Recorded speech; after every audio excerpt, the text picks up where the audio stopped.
Welcome back to Studio 10. Thank you for joining us. Now, if you live in an apartment or a patio home or house with a small backyard, you obviously don't have room for a big flower garden, but you probably do have room for a butterfly garden. And like a rose garden or a tulip garden, which are both beautiful, a butterfly garden can really brighten up whatever outdoor space you have and bring you lots of gorgeous butterflies.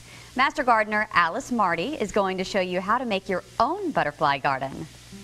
There's just something about flowers. They brighten up your yard. I love looking out my kitchen window and seeing my garden. And today we're going to be making a butterfly garden. Alice, what exactly is a butterfly garden? Well, a butterfly garden will meet the basic needs of a butterfly. The one we're doing today is going to be a small garden that you can use on a patio, a deck, just a yard that doesn't have a lot of space. Yeah. So with 2 ingredients, you can have a butterfly garden anywhere. Wonderful, and lots of beautiful butterflies and the flowers to look at. That's right, that's the bonus we get. So what are the ingredients we're going to need? The basics are a nectar flower for adults. Usually a plant that has flowers that come in clusters where there's a lot of small flowers are ideal, so the butterflies can walk around and get nectar at lots of places. The other thing you have to have is a host plant where they can lay their eggs, the caterpillars can hatch out and have instant food. With those 2, you can get the life cycle going. Now, you mentioned the types of flowers in a bunch. Can you give us a few examples of what we should look for? Oh, sure. Lantana is the one I'm going to use today, and it does have many, many groups of small flowers. Another one would be verbena. Okay. Penta is also an excellent butterfly flower. Okay, so there are some ideas that you can look for, and as far as the host plant goes, what are your suggestions? Well, this host plant is what's called a butterfly weed, or Asclepias. This is the host plant of the monarch butterfly. It is the only plant the female will lay her eggs on. It's the only plant the caterpillars will eat. The first thing we need are going to be the pots. Right. We need 3 different pots, a large, medium, and small.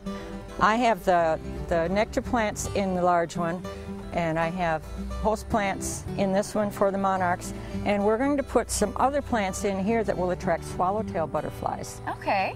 Swallowtails are attracted to several different plants, not like the monarch where you just have the one, and 3 of them are common herbs that you find at any of your garden centers.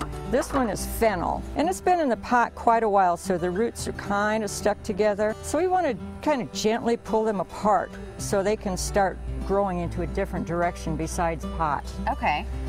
And you want to put 4 of these in your pot. Okay. Fennel also has an interesting smell. It smells a lot like licorice. It does. You can smell it already Yeah. once you handle it. So you know you've got fennel because it looks a lot like dill.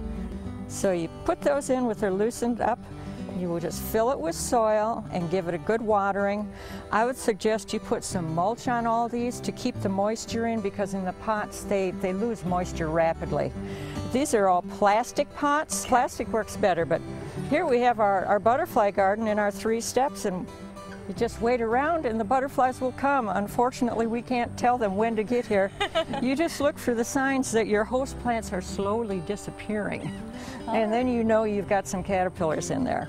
And it's as easy as that. It's 1, 2, 3. 1, 2, 3, just like she said. So if you're looking for some pretty plants that you can look out your window and see, and then eventually see some butterflies, this is what you want to do. This is exactly how you do it. The Master Gardeners will be having several lunch and learn demonstrations in the upcoming months. The demonstrations have been planned for the first Monday of every month through January, starting this coming Monday. And this Monday, you can learn more about butterfly gardens. Now, in the upcoming months, you'll also learn things like how to grow microgreens, about shade gardening, color for the garden, and more. You can find all the information about the demonstrations on our website, fox10tv.com. It's all under the Studio 10 tab.